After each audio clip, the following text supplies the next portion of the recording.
안녕하세요. 꿈라디오 도윤에 오신 것을 환영합니다. 저는 서울 종로구에 사는 30대 여성입니다. 요즘 비가 많이 오는 주일에 다들 많은 이야기를 나누곤 했고, 저 역시 그런 대화의 하나였지만 결국 결혼을 해보고 싶다는 생각이 들었습니다. 완전한 비혼주의라고는 절대 말할 수 없지만요. 아무튼 상대가 생기고 시기가 맞아떨어지다 보니 결정을 하게 되었습니다. 이 글을 쓰고 있는 지금 생각해보니 그때 내가 좀 더 신중했더라면 너무 부정적인 비혼 생각에 갇혀 폭주하지 말고 더 많은 고민을 해보길 후회하는 부분이 있습니다.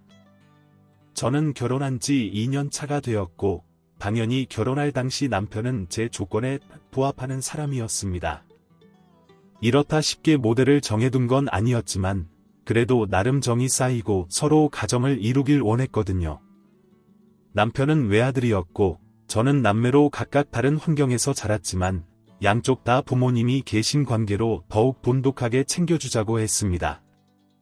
우리 엄마는 저를 시집 보내면서 별로 걱정도 없으셨고 알아서 잘하겠지 하면서 모든 관심이 남동생 쪽으로 쏠리셨답니다. 그래서인지 저는 더더욱 엄마가 집에서 함께 돌봐주는 환경을 원했던 것 같아요. 그걸 시어머니에게 기대하면 안 됐는데 말이에요. 이 말인즉슨 우리 어머니에게 뭔가 어린 여자와 함께 살면서 따뜻하고 정겨운 보살핌을 기대했던 거예요.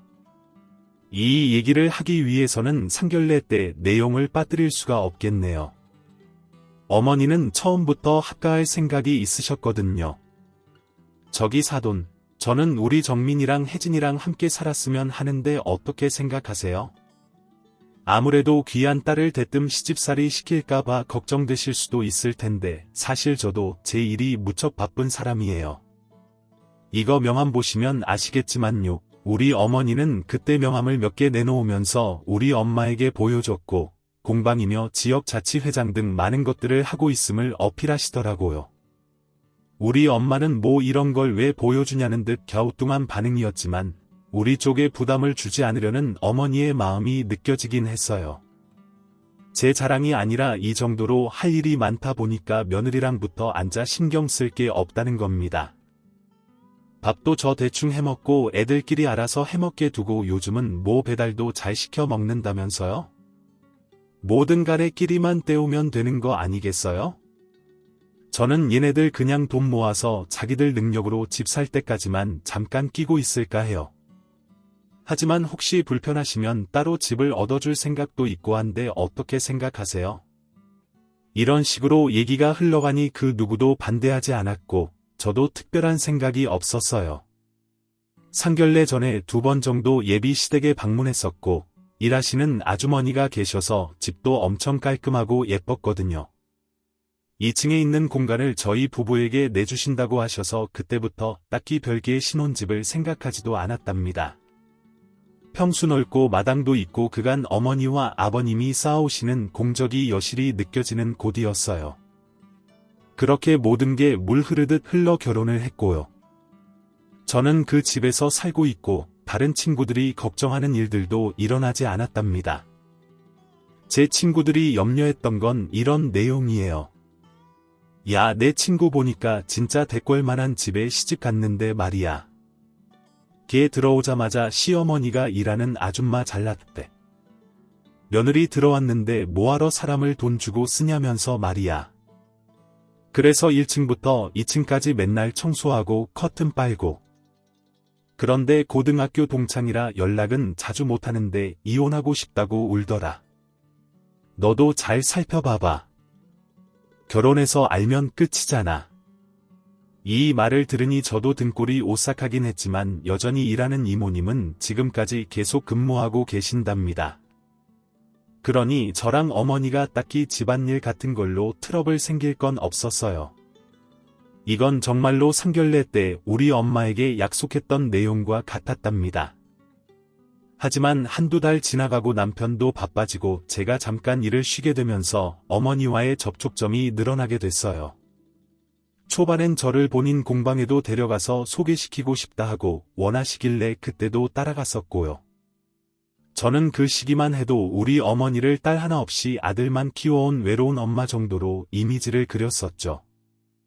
되게 사근사근하시고 팔짱도 잘 끼시고 사람들 앞에서 제 칭찬을 무지하게 하셨으니까요.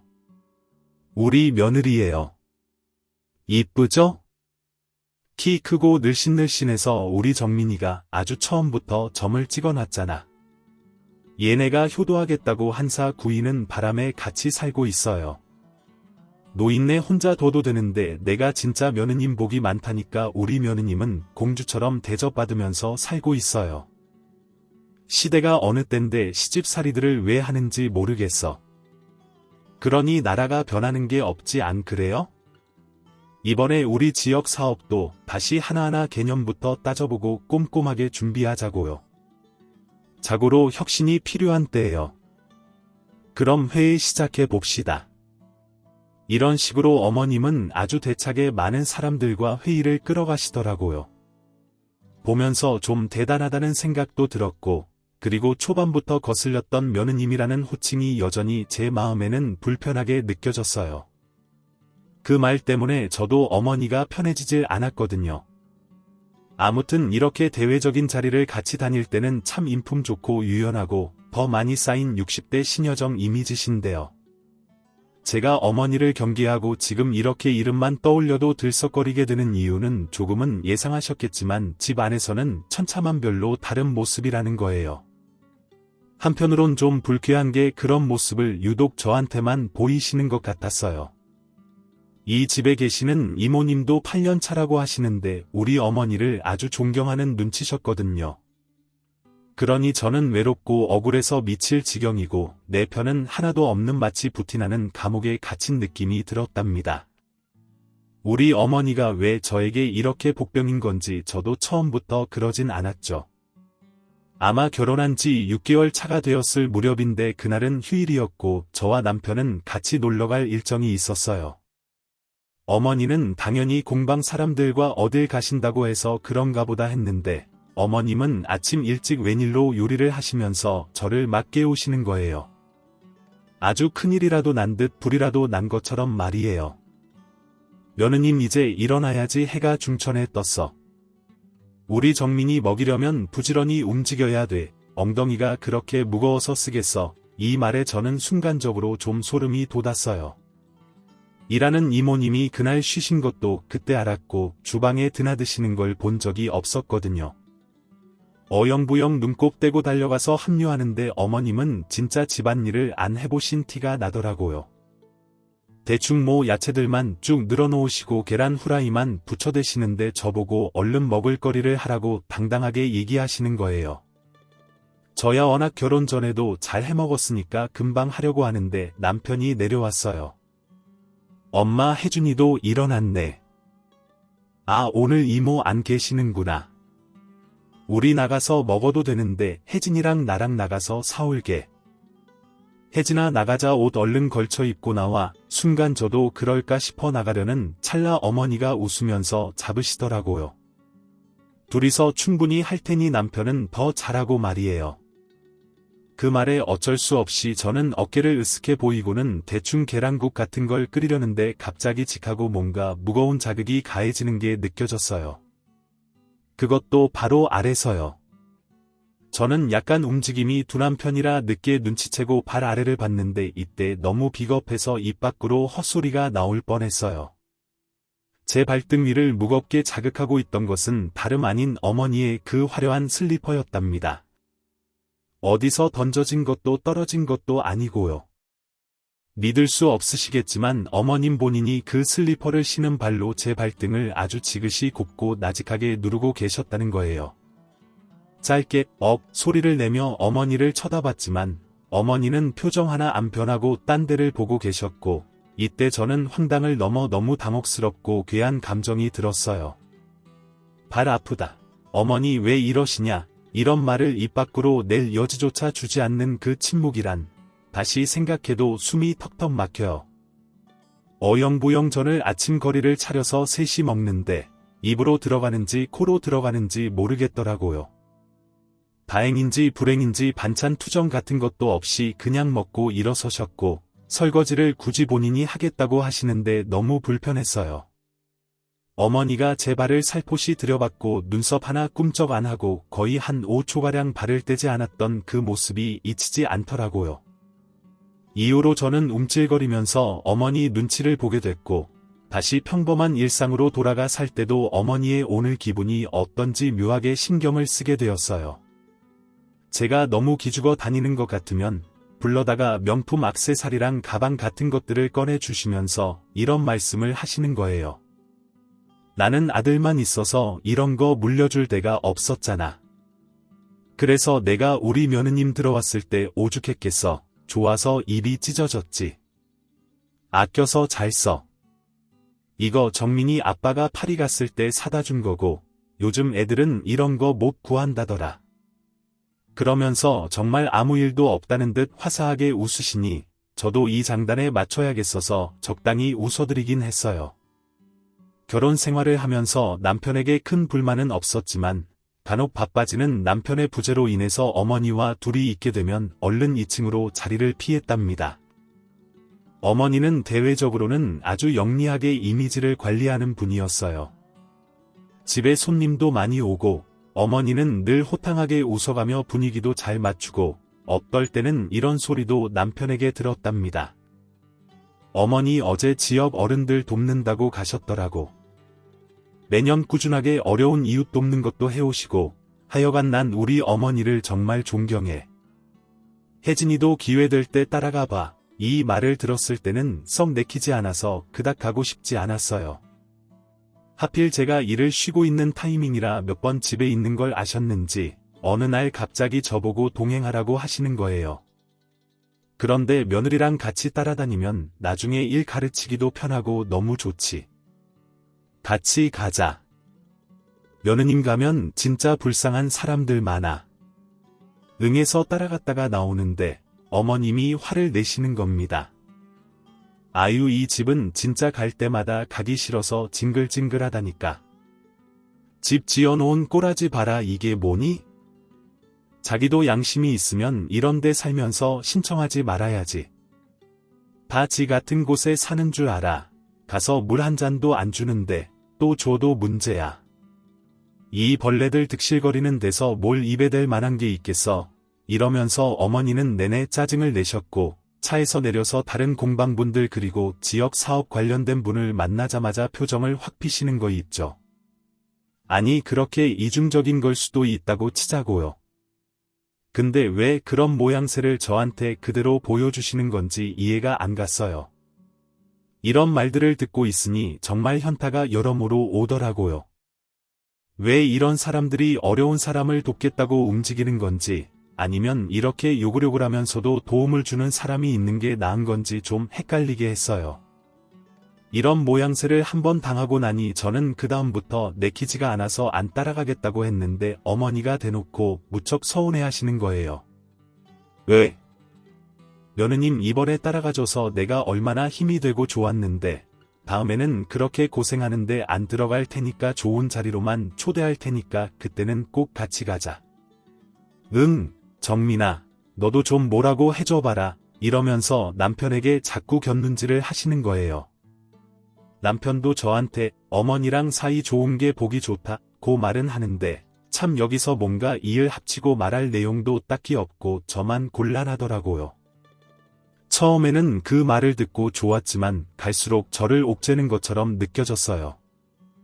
막상 제 남동생이 집에 놀러왔을 때는 남편이 그렇게까지 신경 써주지 않았거든요. 오빠, 오늘 정진이 놀러 오는데 오빠는 집에 일찍 못 와. 다 같이 있을 때 만나는 게 나을 것 같아서 일부러 오늘로 잡은 거잖아. 남편은 이때 미안해하긴 했지만 그래도 특별히 맞춰줄 의지가 없어 보이더라고요. 이날 다녀갔던 남동생은 모든 환경에 감탄을 하고 저를 부러워했지만 전 계속 마음 한켠이 개운치 않았어요. 우와, 누나 진짜 좋은 집에 산다. 사돈어른도 너무 친절해 보이시고 천사 같으셔. 엄마가 이번에 나 다녀오라고 하면서 누나 잘 있는지 한번 들여다보라고 했거든. 근데 걱정할 게 정말 하나도 없겠다. 이렇게 잘 지내고 있잖아. 누나 남동생의 말만 따라 당연히 이날은 어머니도 신경을 쓰셨죠. 워낙 남의 눈에 신경 쓰시는 분이기도 했고 사돈 총각이 와 있으니 며느리한테도 틱틱거리면서 기분대로 굴 수도 없고요. 그러고 동생이 돌아가려는 찰나 순간적으로 저도 그만 이런 말을 해버렸어요. 정진아, 나도 엄마한테 다녀올래. 그러고 보니 전화도 안 한 지 요즘 좀 됐어. 제가 갑작스럽게 일어나려고 하니 어머니는 눈썹을 되게 삐그덕거리면서 얼굴을 억지로 펴시더라고요. 어머, 밤이 늦었는데 내일은 평일이잖아. 다들 출근하는데 민폐 아니니? 우리 며느님, 어지간히 오는 사돈 총각이 와서 좋았나 보다. 이때 저도 참 희한한 게 바보같이 하나만 알고 둘은 모르는 제 동생이 와서 그냥 입만 벌리고 감탄하고 있고 사돈어른이 좋은 분이라고 하는 것에 욱하고 뒤틀렸나 봐요. 왠지 동생이 가고 난 다음에 제 마음이 너무 허해진 것 같더라고요. 하지만 동생도 이날은 야속하게 그냥 먼저 일어섰고요. 저는 동생이 가고 난 뒤 곧장 2층으로 올라와 버렸어요. 당시 어머니는 협동조합이나 뭐 다른 것들로 인해서 훨씬 더 공방을 크게 키울 생각을 하고 있었는데 거기에 꼭 저를 끼워서 다니려고 하시더군요. 그런 흐름을 알아챘지만 이걸 한 집에 살면서 거절하고 잘라내기가 보통 힘든 게 아니었어요. 그래서 최대한 피해 있으려고 했지만 역시나 올라와서 훈계질을 하시더라고요. 뭐 듣기만 해도 고로한 얘기를 해가며 자꾸 저를 세뇌시키려는 느낌이 들었어요. 나는 정말 고생 많이 하며 살았어. 저번에 며느님이 같이 따라갔던 그 동네 할머니들 만지는 아니어도 정말 이 악 물고 살았다니깐. 여유롭지 못하게 살다가 정민이 아빠 만나 제대로 공부하고 그러면서 지금까지 성장해 온 거야. 뭐 이만큼 잘 살게 된 것도 다 시댁 힘이 컸지만 말이야. 나는 앉아서 받기만 하고 그러진 않았다. 우리 며느님도 내가 이렇게 읽어놓은 거 앉아서 그냥 받아먹기만 하면 안 돼. 아까 사돈 총각도 다녀갔지만 봐봐. 며느님, 내 지금 여유 있는 편 아니잖아. 그런데 이런 집 시집 와서 분수 이상의 삶을 살고 있으면 몫을 해야 되지 않겠어. 우리 정민이는 그런 얘기 안 하겠지만 나랑 틀린 생각은 아닐 거야. 저는 여기서 정말 미쳐버리겠는 게 차라리 우악스럽고 의도가 뻔히 보이는 시집살이였다면 낫겠다는 생각이 들었어요. 우리 어머니처럼 조곤조곤 논리적으로 따져가며 세뇌를 시키듯 저렇게 자기 의견만 털어놓는 거 말이에요. 정말 사람을 미치게 하더라고요. 적어도 그날까지는 제가 낮에 동생도 다녀가고 하니 참았지만 이후로는 저는 그다 참지 않았어요. 따박따박 할 말하고 받아치면서 어머니가 또 발을 들여 밟던 손을 밟아대던 신경 안 쓰고 반응하게 됐답니다. 왜냐하면 저에게도 약간은 유리한 상황이 생겼다고 느꼈거든요. 뭐랄까 어머님의 허점을 발견했다고나 할까요? 당시 어머니는 자꾸 저보고 공방에 같이 나오라면서 하나둘씩 제 일과를 감시해대고 전화를 걸어대서 피해 다녔는데요. 그날은 하도 종영되는 통에 어쩔 수 없이 갔다가 뜻밖의 소식을 듣게 된 거예요. 휴일인데 왜 자꾸 저보고 오락가락 하나 했더니 바깥문만 잠가둔 채 안에서는 꽤 소란한 느낌이 드는 거예요. 보안이 그렇게 오래 일한 직원이라고 칭찬했던 분과 어머니가 꽤 크게 싸우고 계시더군요. 저는 이제 일 그만할 거예요. 이게 어디 동등한 입장이라고 볼 수 있어요. 그동안 당신 말지간에 놀아놨던 거 생각하면 치가 떨려. 퇴직금이고 뭐고 다 필요 없어요. 나한테 전화하는 즉시 다 공론화하고 신고해 버릴 테니까 저리 비켜요. 이런 무시무시한 말들과 함께 그 직원분이 가방을 든 채 뛰쳐나왔고 앞에서 놀라서 서 있는 저와 눈이 마주쳤어요. 그러더니 한숨을 푹 쉬면서 이러시는 거예요. 며느리라고 했죠. 그쪽도 어쩌다가 저런 사람을 시어머니로 둬서 나도 나지만 거기 팔자도 어지간히 박복하겠네요. 그러면서 쫑알쫑알거리며 사라졌어요. 어머니는 제가 이런 얘기를 다 들었다고 생각하니 더 수치스럽고 뭔가 찔리는 게 있던 건지 외래 저한테 마구 화풀이를 하고 생짜증을 내시더라고요. 그러면서 공석이 된 자리에 자꾸 저를 끼워서 일을 시키려고 하고 급기야는 가장 저에게 치명타였던 말들을 늘어놓으시더군요. 이만치 좋은 환경의 주제도 모르고 살고 있으면서 내가 뭐 너보고 일을 시키지 뭐를 하라고 하니 우리 며느님 공방일 같이 가리켜서 나중에 물려주려고 하는 거잖아. 그럼 예 알겠습니다. 어머니 하고 조곤조곤 따라와야지 뭘 그렇게 맨날 인상을 쓰고 있어? 저는 여기서 안 참고 욱하고 내질렀죠. 이게 거의 모든 일들의 신호탄이 돼버렸어요. 좋은 환경의 주제도 모르고 산다니요.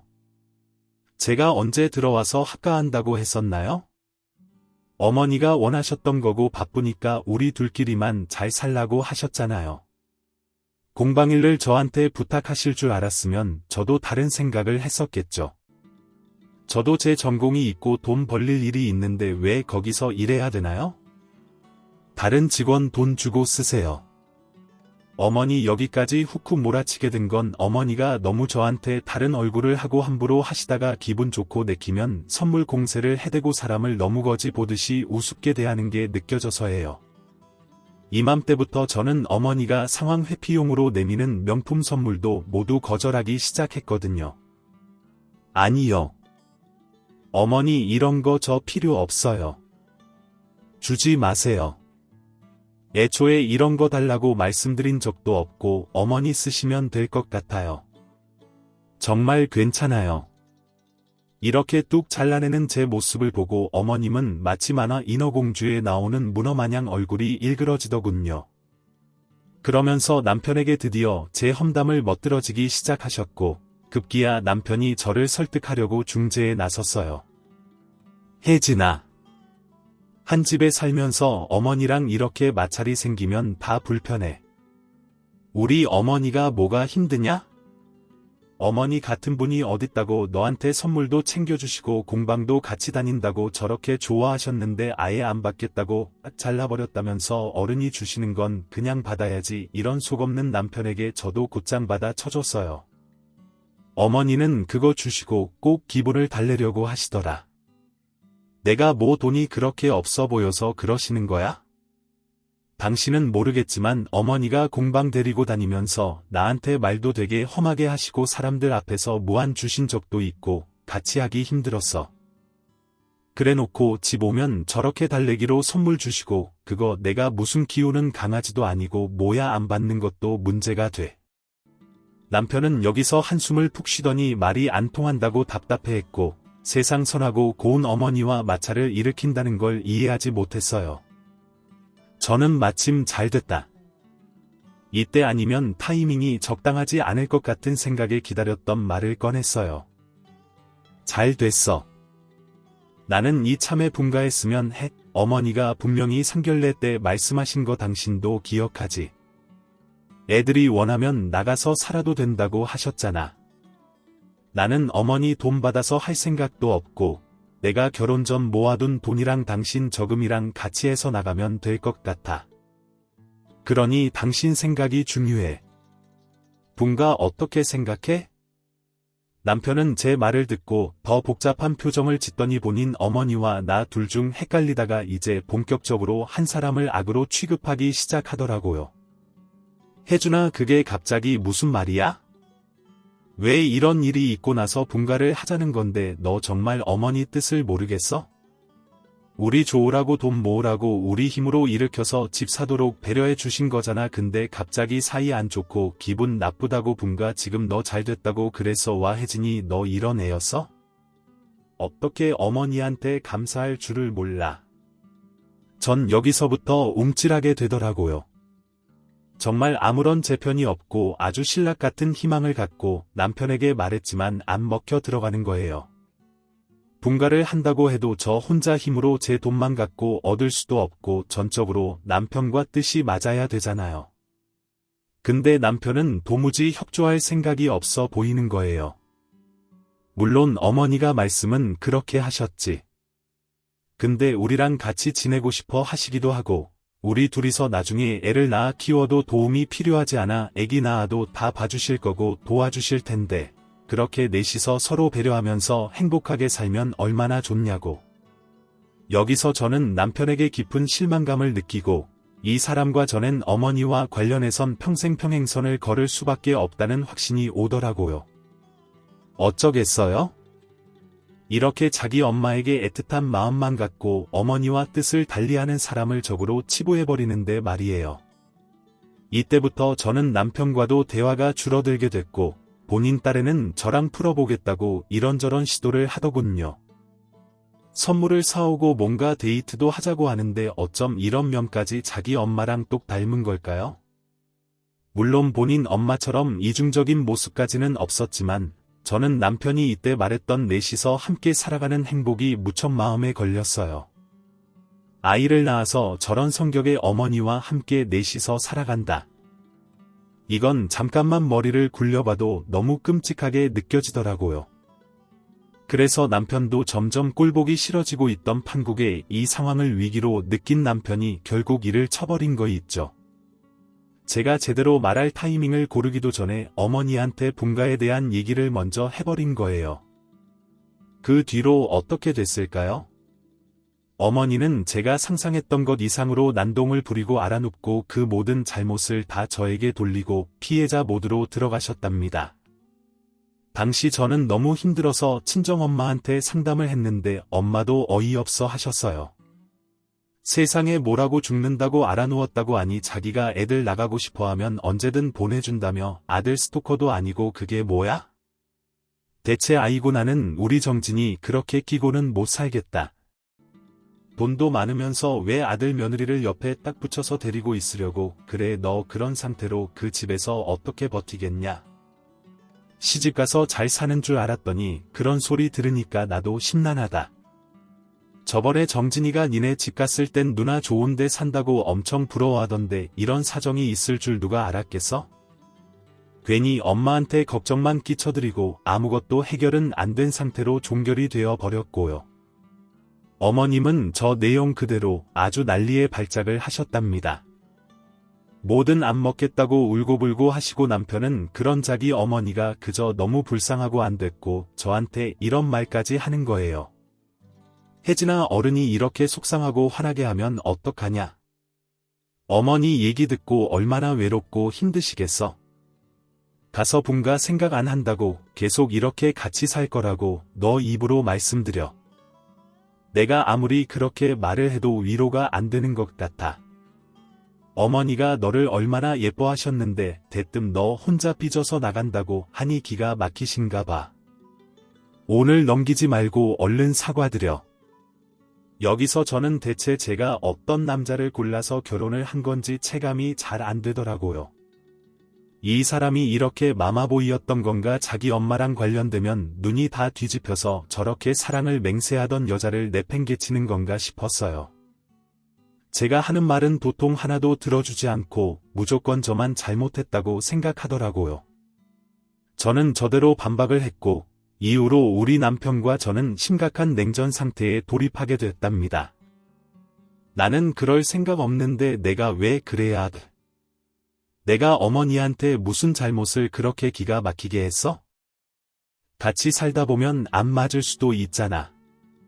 당신 말 맞다나 행복하게 살아보려고 했는데 성격이 잘 안 맞는 거라고 그러면 환경을 옮겨서 따로 살 수도 있는 건데 내가 그렇게 죽을 죄를 지어서 죽내사내하면서 저렇게 식음을 전폐할 정도로 내가 죄를 진 거냐고 아까 봐봐.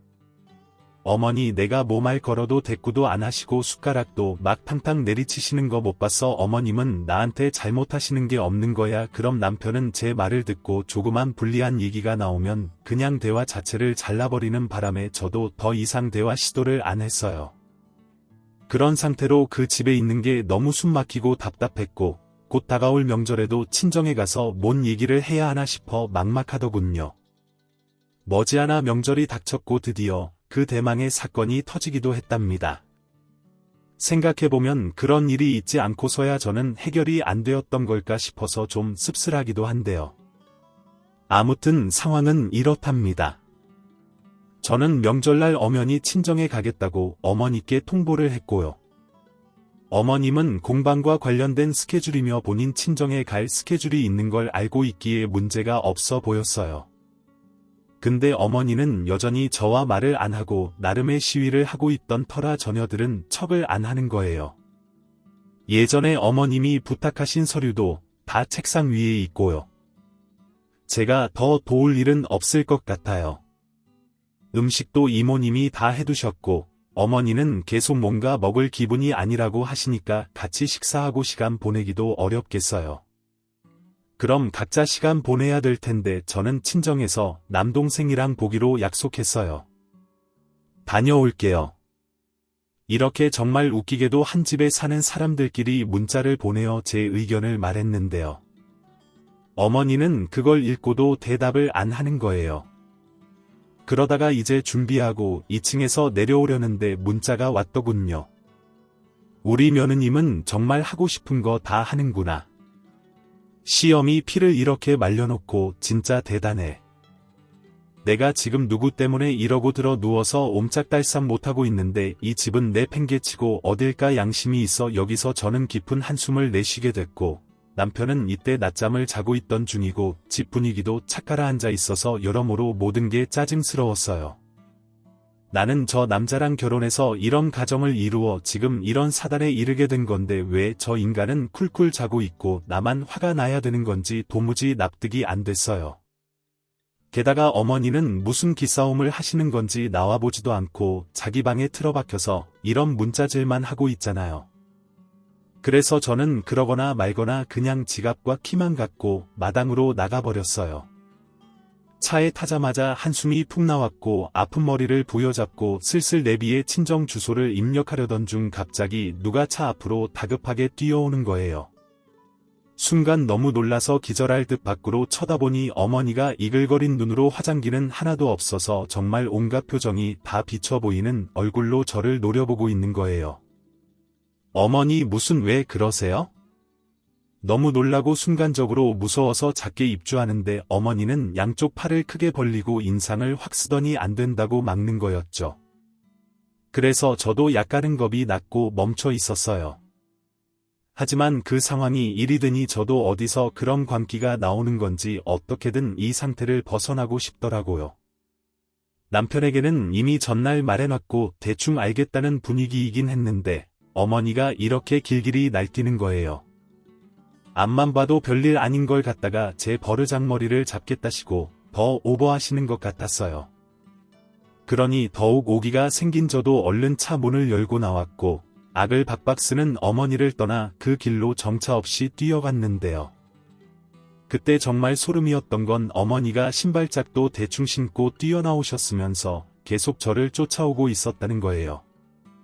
이렇게까지 저를 쫓아오면서 압박을 할 만한 일인가요?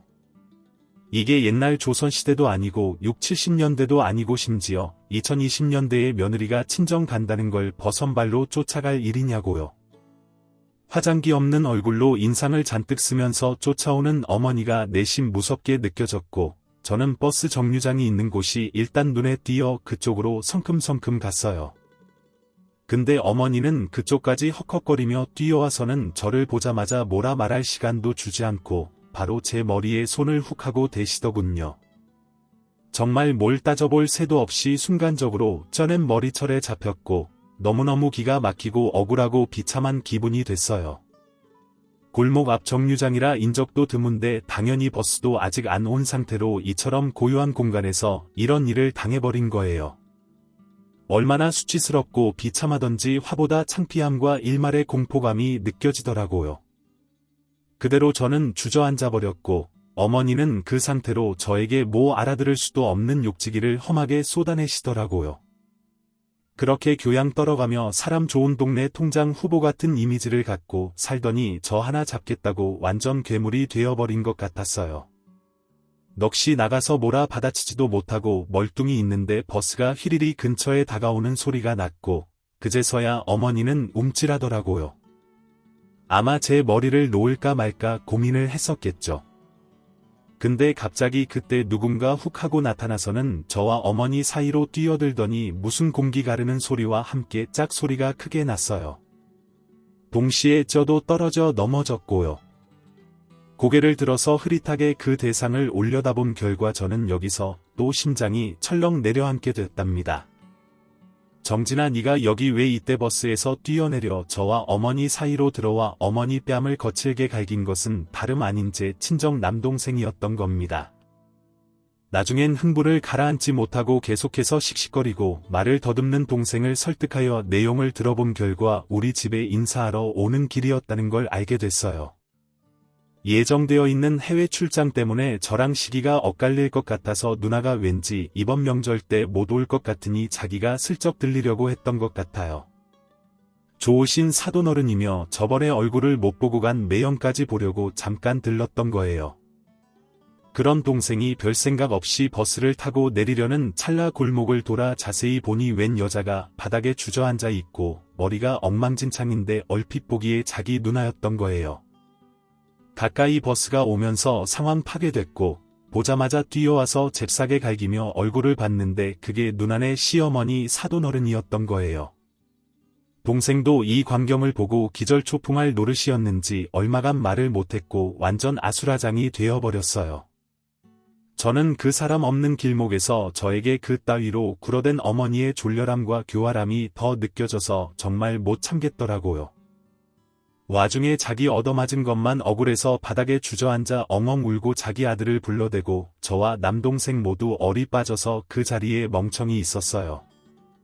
남편이 뛰어와서는 이게 뭔 일이냐고 당장 제 동생 멱살을 잡으려 들고 제가 말리고 난리도 아니었답니다. 어머니가 먼저 나한테 그랬어. 그래서 정진이는 누군지도 모르고 그런 거야 저리 가라고. 여기에 어머니는 악을 쓰고 반박을 하려다가 사람들이 몰려드니 눈만 시뻘겋게 뜨고 아주 차분한 첫말을 고쳐서 하는데 너무너무 역겨웠어요. 아니야 그건 며느님 내가 착각한 거라고 나는 아무것도 안 하고 그냥 찾으러 갔을 뿐이야 이러면서 아주 심파를 찍어가며 주저앉아 구역구역 울고 난리가 나더라고요. 옆에 유모차 끌고 와서 몰래 보는 엄마 아빠들이며 뒤편에 공원이 있어서인지 사람들이 수군거리는 거예요. 어머니와 아주 이 동네에서 얼굴도 알려져 있고 그런 광경에 아주 더 처절한 표정을 지어가며 머리카락으로 얼굴을 가리고 울면서 본인 아들 어깨에 기대 있는 모양새가 참 꼴스러웠어요. 서럽다 서러워. 정민아 어쩌냐. 남편은 여기서 얘기하긴 어렵고 일단 집으로 이동하자고 했는데 제 동생은 많이 실망스러웠는지 바로 거절하더군요. 아니요. 매형 제가 눈으로 봤다니까요. 제가 사돈어른한테 한 행동만 보지 마시고 사돈어른이 우리 누나한테 뭘 했는지 먼저 아셔야죠. 저도 사돈어른인지 몰랐다고요. 누가 다짜고짜 우리 누나를 그렇게 대니 저도 비겁해서 쫓아온 거예요. 매형이라도 그러시지 않으셨겠어요? 우리 누나가 그런 상황에 놓였다면요. 여기서 남편은 좀 놀라는 표정이었지만 그래도 세상 인품 좋고 선하신 자기 어머니를 생각하니 물러서기 힘들었겠죠. 자기 등에 기대어 눈물 콧물 다 흘리며 피해자 노릇을 하고 계시니 더더욱이요. 일단 처남 나는 아무리 그래도 이해가 안 가. 그리고 어머니가 그러신 적 없다잖아. 지금 처남이랑 이 사람만 계속 그렇게 얘기하는데 아니 다 떠나서 지금 처남 같은 체격으로 우리 어머니 같은 분을 그렇게 대한다는 게 말이 돼. 왜 사과는 안 해? 사과는 드렸어? 제 동생은 여기서 빠지겠고 이제 매형이고 뭐고 볼 거 없다는 식으로 이를 갈더군요. 매형 진짜 실망이네요. 사건의 순서도 모르세요. 사돈어른이 먼저 우리 누나를 함부로 대했다고요. 계속 가족 소중하시다면서 왜 저보고만 사과를 하네 어쩌네 하세요? 사돈어른이 우리 누나한테 잘못한 거 인정하고 용서 비시면 그때 저도 사과하겠습니다. 그전엔 안 해요. 솔직히 왜 해요? 저 아직도 우리 누나 머리 엉망되어 있던 거 생각나서 분이 안 풀려요. 먼저 어른이 시범 보이세요? 이게 무슨 말 같지도 않은 경우냐고요? 여기서 저는 이미 확신했어요. 저와 남편의 관계는 이제 끝났다는 것을요. 서로 가족이 얽힌 순간부터 이제 지옥의 시작일 뿐 내가 자기 엄마한테 당한 꼴은 생각지도 않고 무조건 사과부터 종용하는 게 남편이라니. 이야기를 더 길게 끌고 갈 이유가 없어 보였어요. 정진아 가자. 나 엄마한테 갈래 좀 데려다 주라. 제 말에 남동생은 울컥했는지 알겠다고 했고 남편과 어머니는 저한테 엄청 손가락질을 했어요. 그러거나 말거나 남동생 역시 복잡한 상태니 해외 출장을 취소했고 그대로 같이 친정에 갔어요. 엄마는 모든 상황을 듣고 속이 문드러져서 잠을 못 주무시고 그간의 일들을 다 얘기하니까 엄마 입으로 먼저 말씀하시더군요. 솔직히 좀 놀랬어요. 너 이혼해 살지 마. 내가 너 보내놓고 그냥 아무 신경도 안 쓰고 그런 거 아니냐. 잘 살라고 좋은 일 있으라고 그렇게 살길 바래서 잔소리 안 했던 거야. 너 이렇게 아무렇게나 대하라고 시집 보낸 거 아니다. 나는 가만 안 둘 거야. 그 여자 엄마는 바득바득 이를 갈았고 동생과 저는 억울한 상황을 그대로 둘 수 없어서 밤새 그리고 그 다음 날도 돌아다니며 수습할 길을 찾아봤어요. 남편은 저한테 으름장을 놨는데 지금 어머니가 너무 스트레스가 심하셔서 기절을 하셨다는 말을 하더라고요. 그러면서 당장 동생과 제가 와서 사과를 하면 경찰에 넘기지는 않겠다. 지금 공방분들이나 그 장면을 목격한 분들이 다 들고 일어날 것 같다는 개소리를 하는 거예요.